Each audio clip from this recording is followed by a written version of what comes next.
Quand vous pensez au château, vous pensez à quoi? Aux rigolades, Ouais. aux amusements, Les rencontres, les rencontres, très belles rencontres. avec plein de gens, enfin avec des groupes d'Allemands. Oui, oui. Hommes à toute nationalité.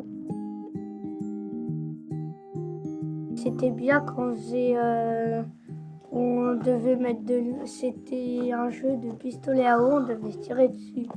C'était bien. J'ai avec Jay une grande complicité, enfin des heures à passer jusqu'à minuit, 1 heure dans la cave au château, à profiter ensemble. Moi, le retraite avec mon église où je suis venue pendant des années, les baptêmes où j'ai assisté au château. Je pense à la crèche vivante, le froid, tous les après-midi à rester à... Mais c'est sympa. Et la course après, à la fin de la crèche, un mouton qui s'est échappé, la course au mouton à travers le château. C'est des très bons souvenirs. Il y a une visite au château avec un musée dedans.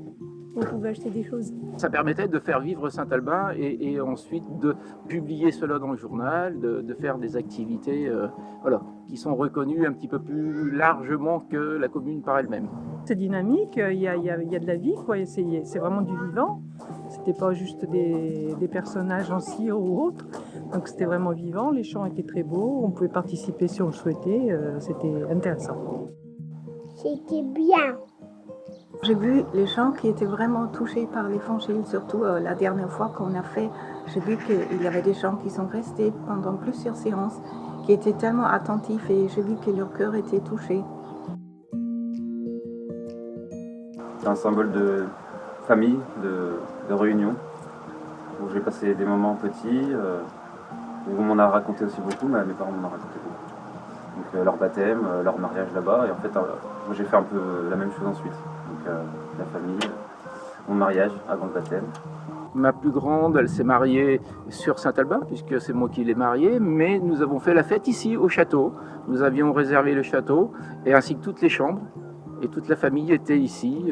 Voilà, c'était des grands moments. C'est des bons souvenirs pour qu'il nous reste. Je pense à la fraternité et à l'échange, mais surtout, c'est là où nous sommes nés de nouveau. On avait des gens de notre famille qui fréquentaient le château, qui étaient donc chrétiens, et on nous a invités à venir chanter. Et en fait, on a connu le château et on a connu le Seigneur par le biais du chant. Et on est resté dans le chant. J'avais 22 ans, j'étais dans un foyer de jeunes travailleurs et l'équipe du château, qui était déjà intégrée dans l'église de Mâcon, l'église de Mâcon était déjà créée à ce moment-là, est venu un petit groupe musical, est venu annoncer l'évangile. Et ce soir-là, j'ai été scotché par cet appel de Dieu. C'est là où j'ai fait mes premiers pas dans la vie chrétienne et il y avait un institut biblique décentralisé et j'ai pu approfondir ma foi et en ça, c'est peut-être ça mon meilleur souvenir. C'était qu'au fond, voilà, j'aimais Dieu mais je ne le connaissais pas et qu'au château,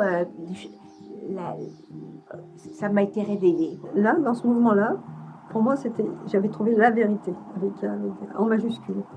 Et ça ne m'a pas quitté. Et donc, 40 ans après, quand j'ai pris ma retraite, je suis revenue à Mâcon. J'ai retrouvé le château, j'ai obtenu les coordonnées de M. Julien et il m'a encouragée à revenir à l'église. Parce que ce n'était pas vraiment ce que je voulais faire. Et j'ai fini par obtempérer, en fait. Et c'est pour ça que je fais partie de cette église. Je ne pourrai jamais oublier que c'est la seule mission qui m'a parlé de l'évangile. C'est pas une mission XY, c'est cette mission-là. Alors même si c'est grâce à Dieu, toute la gloire revient à Dieu, néanmoins c'est quand même cette équipe donc je lui dois beaucoup. Le château, c'était quelque chose de particulier et bon, maintenant son histoire est terminée, mais pour nous qui l'avons connu, on en aura un souvenir indélébile.